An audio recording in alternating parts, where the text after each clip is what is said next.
Welcome to our finance tutorial series.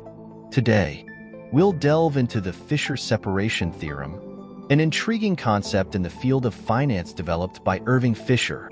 This theorem essentially advocates that the investment decision in a firm is separate from the personal consumption preferences of investors.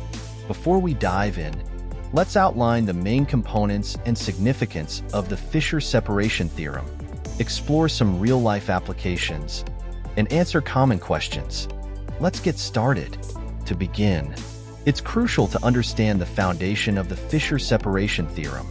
This theorem asserts that the objective of a firm should be to maximize its present value, irrespective of the consumption preferences of its shareholders. Simply put, firms should focus on maximizing profits and leave the consumption decisions to the individual investors. Why is this significant? The Fisher separation theorem fundamentally supports the notion that investors can achieve their optimal consumption and investment plans independently of the firm's investment strategy. Therefore, the firm's goal should focus solely on maximizing value, as investors are capable of fine-tuning their portfolios according to their personal preferences and risk tolerance. Now let's delve into a crucial concept linked to the theorem: the separation of investment and consumption decisions. Imagine a firm that's considering an investment project. Under the Fisher separation theorem, the firm evaluates the project solely on its merits, expected returns, risk, and present value.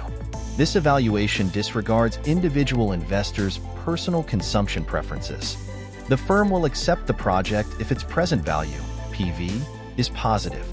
To better understand how Fisher separation theorem works in practice, let's consider a hypothetical example.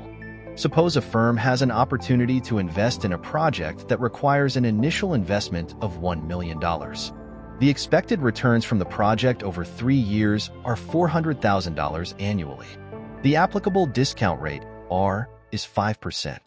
Let's calculate the present value, PV, of the project to determine if it is worth pursuing. Using the present value formula, we get PV equals 400,000 / 1 plus 0.05 caret 1 plus 400,000 / 1 plus 0.05 caret 2 plus 400,000 / 1 plus 0.05 caret 3, 1 million.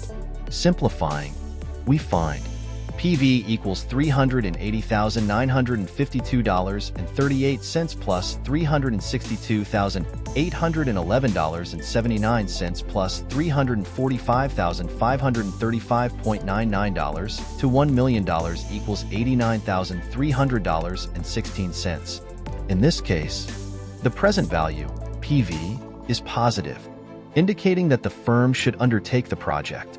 According to the Fisher separation theorem, the firm makes this decision purely based on maximizing present value, irrespective of the personal preferences of its investors. A common question that arises is, how do individual investors adjust for their personal consumption preferences when the firm's decision-making process is solely focused on maximizing present value? The answer lies in the capital markets. Investors can make use of financial instruments, such as stocks, bonds, and savings to align their portfolios with their individual consumption preferences. Let's look at an example involving an investor adjusting their personal investment strategy. Suppose an investor with a total investment of $500,000 prefers to allocate funds such that they achieve a combination of growth and income that aligns with their personal consumption preferences. By leveraging the capital markets, the investor can buy or sell financial instruments to fine-tune their portfolio. If the investor aims for a more conservative approach, they might allocate a larger portion to bonds. Alternatively, if they seek higher growth, they might opt for stocks or other higher-risk investments. This demonstrates how individual investors can independently manage their consumption and investment decisions independent of the firm's investment choices.